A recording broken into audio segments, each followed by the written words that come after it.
जी वक्त न्यूज की खबर पर एक्शन लेते हुए पावर मिनिस्टर ने एक्सियन बागवानपुरा राबियार, आरओ बागवानपुरा अब्दुल जब्बार और कमर्शियल असिस्टेंट इमरान को रिश्वतखोरी के मामले में मुअत्तल कर दिया।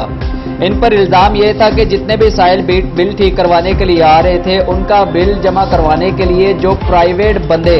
वापडा के सरकारी दफातर में बिठाए गए थे, वो एक 100 रुपए हर बंदे से एक्स्ट्रा ले रहे थे। ज़ायरीन के मुताबिक तकरीबन 30,000 के करीब जो बिल थे वो जमा किए जा चुके थे। जब ये खबर वक्त न्यूज को मौसूल हुई तो वक्त न्यूज ने मौका पर जाके उन प्राइवेट पर्सन से जब पूछा कि आपको यहाँ पे किसने बिठाया, तो उनका कहना है कि हमें यहाँ पे आला अफसरान ने बिठाया और हम उनके कहने पे एक 100 रुपए हर बंदे से एक्स्ट्रा वसूल कर रहे हैं, जिस पर वक्त न्यूज ने यह खबर नशर की। आज पावर मिनिस्टर ने इस खबर पर एक्शन लेते हुए रिश्वतखोरी के मामले में तमाम अफसरान को मुअत्तल कर दिया।